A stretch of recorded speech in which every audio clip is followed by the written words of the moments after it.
Welcome to Aakash GS classes. Aakash GS classes में आपका स्वागत है।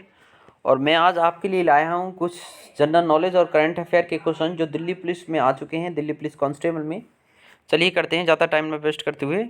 पहला क्वेश्चन है, निम्नलिखित में से क्या कार्बोहाइड्रेट का एक रूप नहीं है? कार्बोहाइड्रेट का एक रूप नहीं है पूछ रहा है। तो पहला ऑप्शन है स्टार्च, दूसरा है ग्लूकोज, तीसरा है रेनिन और चौथा है ग्लैक्टोज। थोड़ा सोचिए और बताइए। देखिए, स्टार्च तो कार्बोहाइड्रेट का भाई रूप है, सीधे सीधे दिख रहा है। क्यों? क्योंकि स्टार्च जो होता है एक कार्बोहाइड्रेट का एक ऐसा फॉर्म है जो हमें एनर्जी प्रोवाइड करता है, हमें एनर्जी देता है। ग्लूकोज तो भाई हमेशा एनर्जी देता है। जब आप देखते हो आपके शरीर में जब आपको ताकत कम लगती है तो आप क्या लेते हो? ग्लूकोज लेते हो कि नहीं लेते हो? तो ये तो आपको क्या देगा? एनर्जी देगा। ठीक है, तो कार्बोहाइड्रेट से तो हमें एनर्जी मिलती है, तो ये तो भाई ग्लूकोज तो हो ही, ये है ही है कार्बोहाइड्रेट का एक रूप।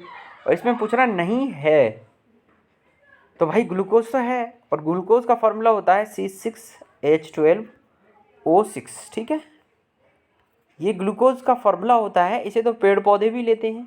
जो प्रकाश संश्लेषण की जो क्रिया होती है उसमें यही तो बनता है सब्सटेंस, ये जो तत्व बनता है यही तो बनता है C6H12O6। ये क्या है? शर्करा है। क्या है? एक शर्करा है, ग्लूकोज है। चौथा देखते हैं गैलेक्टोज। तो गैलेक्टोज भी एक कार्बोहाइड्रेट का रूप है। अच्छा, तीसरे ऑप्शन में बच्चों दे रखा है, तीसरे में आपके आपके ऑप्शन में दे रखा है रेनिन। उसको थोड़ा सोचो। रेनिन एक एंजाइम है। क्या है? एक एंजाइम है। और ये जो एंजाइम है ये कहाँ से निकलता है या कहाँ से स्रावित होता है?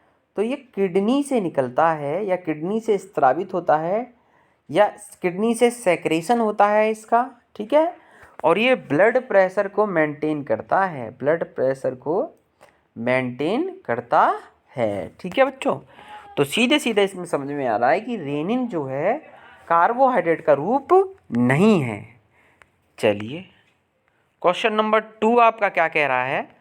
तो क्वेश्चन नंबर 2 आपसे कह रहा है कि लैक्टोबैसिलस, वाह क्या क्वेश्चन है, लैक्टोबैसिलस। इतना क्वेश्चन शायद ही अब आए दोबारा से। लैक्टोबैसिलस जो होता है नामक सूक्ष्म जीव क्या है? थोड़ा सोचो और बताओ लैक्टोबैसिलस क्या है। जो लैक्टोबैसिलस है वो है क्या? ये जो लैक्टोबैसिलस है, तो आपने देखा होगा, अगर आप गांव में रहते हो तो आपको पता है, जब आप दूध से दही बनाते हो, दूध से दही बनाते हो, तो दूध से दही क्यों बन जाता है? क्योंकि दूध से दही बनाने में एक जीवाणु काम आता है, जिस जीवाणु का नाम है लैक्टोबैसिलस। ठीक है, तो लैक्टोबैसिलस एक बैक्टीरिया है, एक जीवाणु है, बैक्टीरिया है जो दूध से दही बनाने के काम आता है। और जितने भी बैक्टीरिया होते हैं ये सारे के सारे क्या होते हैं? इनको अगर मैं बोलूं कि ये प्राचीन काल के जीव हैं, प्राचीन काल के जीव हैं, यानी एंशियंट टाइम के जीव हैं, यानी इनमें प्रोकैरियोटिक सेल पाई जाती है। और इंग्लिश में भी प्रोकैरियोटिक सेल ही प्रोकैरियोटिक ही होती है। तो इंग्लिश में भी प्रोकैरियोटिक सेल को प्रोकैरियोटिक ही कहते हैं। तो बैक्टीरिया में प्रोकैरियोटिक सेल पाई जाती है, बैक्टीरिया में। ठीक है, बाकी आप यहाँ देखोगे और ऑप्शन देखोगे तो यहाँ है प्रोटोजोआ है, फफूंद है, शैवाल है। तो ये भी तो प्राचीन काल के ही जीव हैं जो अभी भी एग्जिस्ट करते हैं, यानी अभी भी पाए जाते हैं। और प्रोटोजोआ, फफूंद और शैवाल हम सब ने देखे हैं। ठीक है, तो इनमें भी प्रोकैरियोटिक कोशिका पाई जाती है। इनमें केंद्रक जो होता है वो प्राचीन काल का होता है। केंद्रक सीबीएसई की किताबों में लिखा हुआ है, यानी केंद्रक कोई विशेष कार्य नहीं कर पाता है। और जो केंद्रक जो झिल्ली है वो कैसी होती है? टूटी फूटी होती है, छत विच्छेद होती है। ठीक है, इतना काफ़ी होगा इसमें बताने के लिए। आगे चलते हैं बच्चों। प्रसिद्ध गीत मिले सुर मेरा तुम्हारा के गीतकार निम्नलिखित में से कौन है? ठीक है, तो मिले सुर मेरा तुम्हारा के गीतकार कौन है? पहला ऑप्शन है भीमसेन जोशी, दूसरा है अशोक पल्की, तीसरा है पीयूष पांडे, चौथा है आनंद शंकर। तो इसका राइट आंसर है पीयूष पांडे। मिले सुर मेरा तुम्हारा ये गाया था पीयूष पांडे जी ने। ठीक है बच्चों, आगे चलो, क्वेश्चन नंबर 4 पे आ गए हैं हम। 2019 में निम्नलिखित में से किसकी 550वीं क्या जयंती मनाई गई? बहुत चर्चा में थी ये। तो पहला ऑप्शन है गुरु रविदास, गुरु तेग बहादुर, गुरु रामदास और गुरु नानक। तो गुरु नानक देव जी की 2019 में 550वीं जयंती मनाई गई थी। ठीक है, आगे चलो बच्चों। अकबर ने किस वर्ष तीर्थ यात्रा कर समाप्त कर दिया था? बढ़िया क्वेश्चन है। तो पहला ऑप्शन है 1564, दूसरा है 1563, तीसरा है 1568, चौथा है 1587। तो 1564, 1563। तो इसका राइट आंसर है 1563 ईस्वी में अकबर ने तीर्थ यात्रा कर पिलग्रिमेज टैक्स को क्या कर दिया था? समाप्त कर दिया था, एबॉलिश कर दिया था। ठीक है, क्वेश्चन नंबर 6 करंट अफेयर का आपका क्वेश्चन आ चुका है। करंट अफेयर का क्वेश्चन है ये। एन के सिंह सबने पढ़ा है, एन के सिंह भारत के सबको पता है इस क्वेश्चन के बारे में भाई। 14वें नंबर के, 12वें नंबर के कि 13वें नंबर के वित्त आयोग हैं? तो एन के सिंह 15वें नंबर के क्या हैं? वित्त आयोग हैं भारत के। ठीक है, अगला क्वेश्चन है आपके सामने। निम्नलिखित में से किस वैज्ञानिक को आनुवांशिकी के क्षेत्र में उनके द्वारा किए गए कार्य हेतु जाना जाता है? तो भाई साहब, जिसने 10th की होगी उसको भी पता होगा कि आनुवांशिकी के पिता किसे जानते हैं? J Thomson, Gregor John Mendel, James Clark Maxwell, चौथा ऑप्शन है माइकल फैराडे। तो माइकल, नीचे से ही चलते हैं चलो बच्चों। इसका नीचे से सबसे पहला ऑप्शन क्या था इसका? एक मिनट प्लीज़, कुछ गड़बड़ हो गई है, 1 मिनट आप लोग वेट करो बस, अभी हो जाएगा ये ठीक। चलिए, कष्ट के लिए क्षमा चाहते हैं। आगे देखते हैं क्या है क्वेश्चन हमारा। यही था, निम्नलिखित में से किस वैज्ञानिक को आनुवांशिकी के क्षेत्र के रूप में उनके द्वारा किए गए कार्य हेतु जाना जाता है? तो पहले नीचे से चलते हैं, सबको पता है इसका आनुवांशिकी का पिता कौन है? हाई स्कूल में सबने पढ़ा है। पहला है जे थॉमसन। अरे यार, थॉमसन कैसे हो जाएगा? थॉमसन ने क्या किया था? आपने कभी पढ़ा है? इलेक्ट्रॉन का आविष्कार, इलेक्ट्रॉन की खोज किसने की थी यार? जे थॉमसन ने ही तो की थी। इलेक्ट्रॉन पर चार्ज कितना होता है? नेगेटिव चार्ज होता है। कितना चार्ज होता है? 1.6 गुणा 10 की घात -19 कूलाम। ठीक है, 19 कूलाम। कूलाम क्यों लिख रहा हूँ? क्योंकि जो आवेश का मात्रक क्या होता है? कूलाम होता है। इलेक्ट्रॉन पर चार्ज, यानी जे थॉमसन ने तो इलेक्ट्रॉन की खोज की थी, ये तो हो नहीं सकता भाई। तीसरा मैक्सवेल नहीं हो सकता भाई साहब। चौथा है फैराडे। आप ये देख लेना मैक्सवेल ने किसकी खोज की थी। माइकल फैराडे के बारे में अगर मैं सोचूं तो माइकल फैराडे ने विद्युत अपघटन के नियम दिए थे। विद्युत अपघटन के नियम, विद्युत अपघटन के नियम, विद्युत अपघटन के नियम दिए थे माइकल फैराडे ने। तो ग्रेगर जॉन मेंडल इसका राइट आंसर है। ग्रेगर जॉन मेंडल आनुवांशिकी के पिता जाने जाते हैं। किसे? ग्रेगर जॉन मेंडल आनुवांशिकी के पिता, फादर ऑफ हेरिडिटी। हमने पढ़ा है ना हाई स्कूल में, जिन्होंने मटर के पौधे पर क्या किया था? प्रयोग किया था। मटर के पौधे पर प्रयोग किया था, और मटर के पौधे पर प्रयोग करके उन्होंने बताया कि उन मटर के बीज के हिसाब से अगली जो फसल होने वाली है वो कैसे होगी। इसी हिसाब से उन्होंने ये बताया कि ऐसे ही ह्यूमन बींग्स में, इंसानों में जो जो लक्षण जो होते हैं वो कैसे आते हैं, कैसे आते हैं? ट्रांसफ़र होके आते हैं, यानी दादा दादी, नाना नानी। ठीक है, ये पीढ़ी दर पीढ़ी जो है, जो लक्षण जो होते हैं वो ट्रांसफ़र होके आते हैं, हस्तांतरित होके आते हैं। तो आनुवांशिकी के पिता ग्रेगर जॉन मेंडल, सबको पता है, जिन्होंने मटर के पौधे पर आविष्कार करके सबको बताया था। तवा बांध निम्नलिखित में से किस राज्य में स्थित है? अगला क्वेश्चन बच्चों आपके लिए। तो तवा बांध बताइए भाई। झारखंड में हो नहीं सकता है, बिहार में भी नहीं हो सकता है, उत्तर प्रदेश में भी नहीं हो सकता। राइट आंसर है इसका मध्य प्रदेश। ठीक है, अगला क्वेश्चन है बच्चों इसका, निम्नलिखित में से कौन सा शहर बराक नदी के तट पर स्थित है? तो इसका मैं आंसर बता देता हूँ, थोड़ा क्वेश्चन ज़्यादा है। इसका राइट आंसर है, आप लोग देख लो ऑप्शन, सिलचर, डिब्रूगढ़, धुबरी, तेजपुर। तो इसका राइट आंसर है सिलचर। तो सिलचर जो है बराक नदी के तट पर स्थित है। सिलचर जो शहर है वो बराक नदी के तट पर स्थित है। क्वेश्चन नंबर 10 क्या है बच्चों? लैटराइट लैटेराइट मृदा निम्नलिखित में से किस रसायन की कमी पाई जाती है? यानी लैटेराइट मृदा में जो लैटेराइट मिट्टी जो होती है उसमें किस रसायन की कमी पाई जाती है, किस केमिकल की कमी पाई जाती है? तो एल्युमिनियम के जलीय ऑक्साइड, टाइटेनियम ऑक्साइड, सिलिका या फिर आयरन ऑक्साइड। तो लैटेराइट जो मृदा जो होती है, जो मिट्टी होती है, उसमें सिलिका की कमी पाई जाती है। किसमें? सिलिका की कमी पाई जाती है। ठीक है, आगे चलते हैं। प्रश्न संख्या 11 में हम क्या पढ़ेंगे? अलकनंदा और पिंडारी नदियों का संगम स्थल बताइए क्या है। तो पहला, अलकनंदा और पिंडारी नदी कहाँ पर मिलती हैं, उस संगम स्थल का नाम बताइए। पहला ऑप्शन है सोनप्रयाग, दूसरा है कर्णप्रयाग, तीसरा है नंदप्रयाग, चौथा है विष्णुप्रयाग। तो इसका सही उत्तर है आपका कर्णप्रयाग पर अलकनंदा और पिंडारी नदी क्या करती हैं? आपस में मिलती हैं। अगला क्वेश्चन है वीरशैव परंपरा। अच्छा, ये एक परंपरा है। वीरशैव परंपरा का उदय वर्तमान डैश में 12वीं शताब्दी में हुआ था। बताइए कौन से स्थान पर वीरशैव परंपरा का उदय हुआ था और वो वर्तमान में क्या, किस स्टेट में है, कौन से राज्य में है? तो पहला आपका विकल्प है या ऑप्शन है गुजरात, दूसरा ऑप्शन महाराष्ट्र, तीसरा कर्नाटक, चौथा है तमिलनाडु। तो ये कर्नाटक में है, उदय हुआ था वीरशैव परंपरा का। अगला है प्रश्न संख्या 11 आपके सामने है, और प्रश्न संख्या 11 क्या कह रही है ये देखिए बच्चों। कह रहा है सरकार द्वारा, गवर्नमेंट द्वारा सार्वजनिक यानी पब्लिक सेक्टर, सार्वजनिक क्षेत्र को कहते हैं पब्लिक सेक्टर, सार्वजनिक क्षेत्र के उद्यमों यानी जो भी फैक्ट्रियां होती हैं में अपनी परिसंपत्तियां या हिस्सेदारी बेचना और तरलीकृत करना यानी लिक्विडाइजेशन करना निम्नलिखित में से क्या कहलाता है? थोड़ा ध्यान से पढ़ना इस क्वेश्चन को। तो सरकार द्वारा सार्वजनिक क्षेत्र के उद्यमों में अपनी परिसंपत्तियां या हिस्सेदारियां बेचना या तरलीकृत करना निम्नलिखित में से क्या कहलाता है?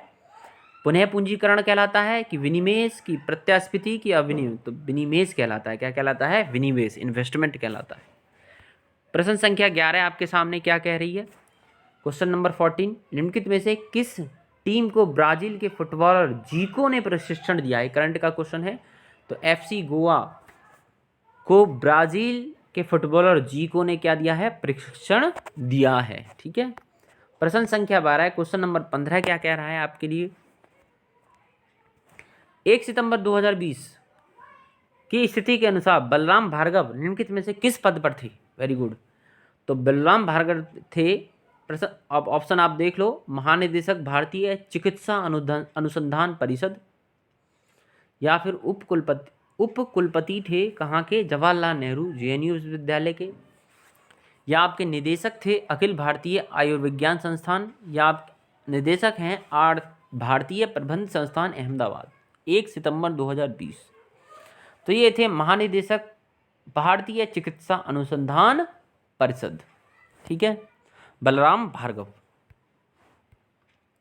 ये तो बहुत ही अच्छा क्वेश्चन है, जितने बच्चे मैच खेलते होंगे उन्हें पता होगा। एक अंतर्राष्ट्रीय T20 मैच में जो क्षेत्ररक्षण होता है, और वह प्रथम 6 ओवरों में पूछ रहा है, प्रथम 6 ओवरों में बताओ जो क्षेत्ररक्षण होता है, ठीक है, यानी अंडर बाउंड्री के अंदर आप कितने खिलाड़ियों, मतलब बाउंड्री के बाहर आप कितने खिलाड़ियों को रख सकते हैं? यानी 30 गज के बाहर, 30 गज का जो घेरा होता है उसके बाहर आप सिर्फ 2 खिलाड़ियों को रख सकते हैं। सिर्फ 2 खिलाड़ियों को आप क्या कर सकते हैं? रख सकते हो। 30 गज के बाहर रहने वाले क्षेत्र रक्षकों की अधिकतम संख्या कितनी होगी? तो 2 होगी सिर्फ।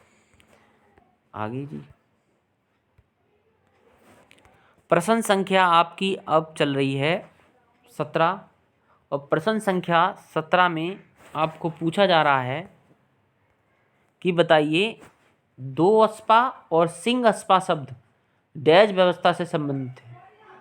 पहला ऑप्शन है मनसबदारी, इकवतदारी, दहसाला की महालवाड़ी। तो ये मनसबदारी प्रथा थी। दो अस्पा और सिंग अस्पा जो है मनसबदारी प्रथा थी। ठीक है। अगला प्रश्न है प्रश्न संख्या 18 आपके सामने है, और ये आपसे पूछ रही है निम्नलिखित में से क्या भारतीय अर्थव्यवस्था के प्राथमिक क्षेत्र का भाग नहीं है? ये जो दे रखा है ना बच्चों प्राथमिक क्षेत्र, इस पे थोड़ा ध्यान दो और इस पे दो भारतीय अर्थव्यवस्था पर ध्यान दो। यानी इंडियन इकोनॉमी के किस प्राइमरी सेक्टर का भाग इनमें से कौन सा नहीं है। तो हमें पता है हमारा देश जो है कृषि प्रधान देश है। कैसा है हमारा देश? कृषि प्रधान देश है। डेयरी तो इसका मतलब प्राथमिक क्षेत्र में आएगा, ठीक है। डेयरी फार्म हमारी कृषि के अंतर्गत आती हैं। खनन, वानिकी, ठीक है।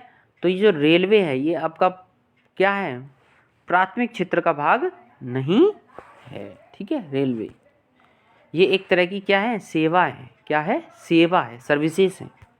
और सर्विसेज हमेशा सेकेंडरी सेक्टर में आती हैं।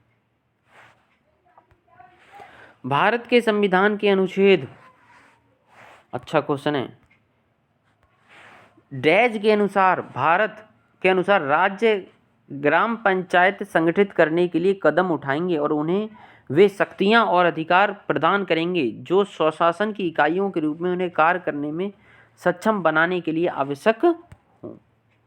अब पूछ रहा, बताइए भारतीय संविधान के किस अनुच्छेद के अनुसार ऐसा कहा गया है कि जो राज्य हैं, राज्य ग्राम पंचायतें संगठित करने के लिए कदम उठाएंगे और उन्हें वे शक्तियां और अधिकार प्रदान करेंगे जो स्वशासन की इकाइयों के रूप में उन्हें कार्य करने के लिए सक्षम बनाने के लिए आवश्यक हों।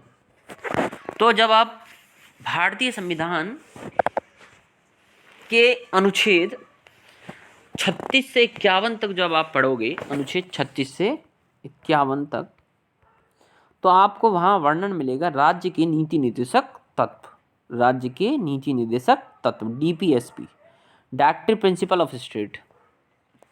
तो उसके अंतर्गत एक अनुच्छेद है, अनुच्छेद 40, अनुच्छेद 40, जिसके अंतर्गत जो भारतीय संविधान है वो यह व्यवस्था करता है कि जो राज्य हैं उनकी जो राज्य जो है ग्राम पंचायतें संगठित करने के लिए कदम उठाएंगे और उन्हें वे शक्तियां और अधिकार प्रदान करेंगे जो स्वशासन की इकाइयों के रूप में उन्हें कार्य करने के लिए सक्षम बनाने के लिए आवश्यक है, ठीक है जी। आगे है डेमोक्रेट्स एंड डिसेंटर्स, पुस्तक के लेखक कौन है? डेमोक्रेट्स एंड डिसेंटर्स, तो एक फेमस बुक है। ए वैद्यनाथन, दूसरा ऑप्शन दीपांकर गुप्ता, तीसरा शशि थरूर, चौथा है रामचंद्र गुहा। तो इसका राइट आंसर है रामचंद्र गुहा। किसके लेखक हैं? डेमोक्रेट्स एंड डिसेंटर पुस्तक के लेखक हैं, रचयिता। क्वेश्चन प्रश्न संख्या 21 आपके सामने है। निम्नलिखित में से क्या कीटों के श्वसन तंत्र का एक भाग है? अच्छा, जो कीटों का जो श्वसन तंत्र होता है यानी वृक्काणु, नेफ्रॉन, ये तो भाई साहब किडनी में पाए जाते हैं। नेफ्रॉन जो होते हैं किडनी में पाए जाते हैं। ये भी नहीं हो सकता वृक्कक, है ना। तंत्रिका कोशिका, न्यूरॉन हो नहीं सकता, ये मैसेज भेजने के काम आते हैं, यानी आपको त्वरित आपको संदेश देते हैं कि आपको खतरा है या आपको क्या कोई भी परेशानी हो, ये न्यूरॉन के थ्रू हमें जानकारी होती है, तंत्रिका कोशिकाओं के थ्रू, जो कि एक जाल सा बिखा पूरी हमारे बॉडी में, हमारे शरीर में बिछा हुआ है। तो निम्नलिखित में से क्या कीटों के श्वसन तंत्र का एक भाग है? तो श्वास रंध्र जो है, जिन्हें स्पाइरेकल्स कहते हैं, ये जो है कीटों के श्वसन तंत्र का एक भाग है। प्रश्न संख्या 22 क्या कह रही है? इकोनॉमिक्स का क्वेश्चन है। भारतीय अर्थव्यवस्था की राजकोषीय नीति के संदर्भ में संक्षिप्त शब्द GFCF का पूर्ण रूप निम्नलिखित में से क्या है? तो ग्रॉस, पहला है ग्रॉस फिजिकल कोर फंड, दूसरा है जनरल फाइनेंशियल कॉर्पोरेट फंक्शन, तीसरा है ग्रॉस फिक्स्ड कैपिटल फॉर्मेशन, चौथा है goods freight cartage and farming. तो इसका है GFCF का ग्रॉस फिक्स्ड कैपिटल फॉर्मेशन, ये इसका सही उत्तर है। प्रश्न संख्या 23 आपसे पूछ रहा है, निम्नलिखित में से कौन सा प्रावधान भारत के संविधान के अनुच्छेद 368 के दायरे से बाहर संसद के दोनों सदनों में सामान्य बहुमत द्वारा संशोधित किया जा सकता है? अरे यार, यानी जो 368 है ये भारतीय संविधान को क्या प्रदान करता है कि भारतीय संविधान में संशोधन किया जा सकता है, ठीक है। यानी अनुच्छेद 368 जो है संविधान संशोधन से संबंधित है और जो कि दक्षिण अफ्रीका के संविधान से लिया गया था। कहाँ से लिया गया था? दक्षिण अफ्रीका के संविधान से लिया गया था। तो प्रश्न क्या पूछ रहा है प्रश्न पूछ रहा है, थोड़ा सा घुमा दिया है, निम्नलिखित में से कौन सा प्रावधान भारत के संविधान के अनुच्छेद 368 के दायरे से बाहर, यहाँ कह रहा है दायरे से बाहर, संसद के दोनों सदनों के सामान्य बहुमत द्वारा संशोधित किया जा सकता है। यानी इसके लिए संसद का विशेष बहुमत नहीं चाहिए, सामान्य बहुमत चाहिए। तो मौलिक अधिकार कभी भी सामान्य बहुमत द्वारा संशोधित नहीं किए जा सकते, आप याद रखिए, जिन्हें फंडामेंटल राइट कहते हैं, जिन्हें मौलिक अधिकार कहते हैं, जो कि भाग 3 में है। और अनुच्छेद कैसे कहते हैं, अनुच्छेद 12 से लेकर 35 तक है मौलिक अधिकार। 6 कितने मौलिक अधिकार हैं? 6 आपके मौलिक अधिकार थे, पहले 7 थे, लेकिन जो 7वां मौलिक अधिकार था, जो संपत्ति का अधिकार था, उसे अब कानूनी अधिकार कर दिया गया है। क्या अधिकार कर दिया गया है? कानूनी अधिकार कर दिया गया है, और वो अनुच्छेद 301 के अंतर्गत है। तो अनुच्छेद 301 के अंतर्गत, तो अब कुल मिला के 6 मौलिक अधिकार हैं, ठीक है। तो मौलिक अधिकार को तो हम सामान्य बहुमत द्वारा संशोधित नहीं कर सकते। तो फिर अगला है राष्ट्रपति का चुनाव और इसकी प्रक्रिया, ये भी नहीं कर सकते। राष्ट्रपति अनुच्छेद 52 भारतीय संविधान के अनुच्छेद 52 में वर्णित है। अगला है 7वीं अनुसूची में कोई भी सूची, तो 7वीं अनुसूची में भी हम 7वीं अनुसूची को भी हम नॉर्मली संशोधित नहीं कर सकते, क्योंकि इसमें तीनों अनुसूचियां हैं, संवर्ती सूची, राज्य सूची और एक और सूची है। अब संघ सूची, राज्य सूची और संवर्ती सूची, ये 3 सूचियां हैं, तो इसे भी संशोधित नहीं कर सकते। तो आधिकारिक भाषा का प्रयोग हम जो है, किस भाषा का प्रयोग करना चाहते हैं, इसको हम सामान्य बहुमत द्वारा संशोधित कर सकते हैं, ठीक है, अनुच्छेद 368 के दायरे से बाहर आकर। चलिए आगे चलते हैं। भारत के संविधान के अनुच्छेद डैश के अंतर्गत भाषाई अल्पसंख्यकों हेतु राष्ट्रीय आयोग का गठन कब किया गया? यानी भाषाई अल्पसंख्यकों के हेतु, अच्छा क्वेश्चन है। अब पूछ रहा है भाषाई अल्पसंख्यकों का जो वर्णन है वो किस अनुच्छेद में है। अब ये संशोधन था, तो संशोधन के अंतर्गत आपको एक विशेष खासियत मिलेगी, ABCD मिलेंगी। मूल संविधान में ABCD मिलेगी, ठीक है। ये जो 350B है, ये यही इसका क्या है, सही आंसर। तो भारत के संविधान के अनुच्छेद 350B के अंतर्गत भाषाई अल्पसंख्यकों हेतु राष्ट्रीय आयोग का गठन किया गया है। अगला प्रश्न है बच्चों, प्रसिद्ध विद्वान अल बरूनी ने मुख्य रूप से कौन सी भाषा प्रयोग की थी? तो अल बरूनी ने उर्दू, तुर्की, फारसी, तो अल बरूनी ने अरबी भाषा का प्रयोग किया था, ठीक है, अल बरूनी।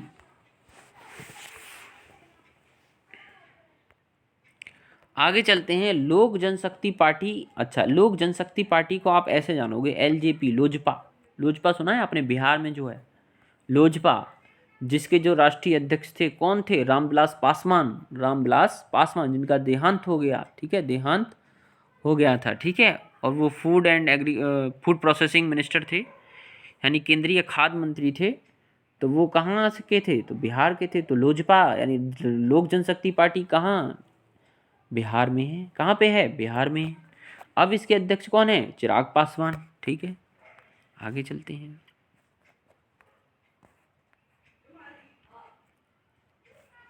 आगे है प्रश्न संख्या 27। RBI,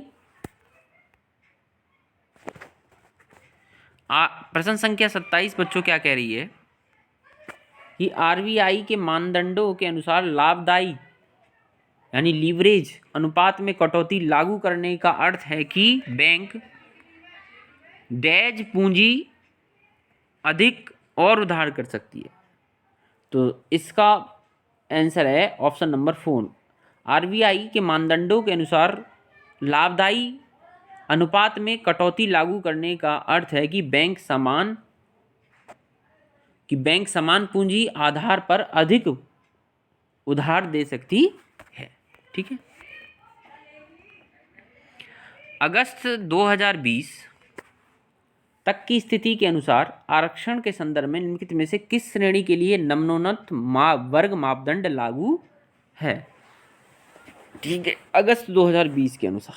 तो इसका SC, EWS, इकोनॉमिकली बैकग्राउंड जो होते हैं, और इसका है OBC, other backward community, ST, scheduled tribe.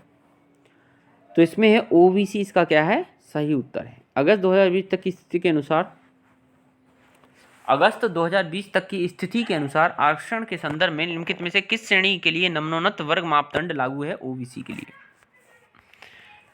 प्रत्येक 12 वर्षों के अंतराल पर मनाए जाने वाला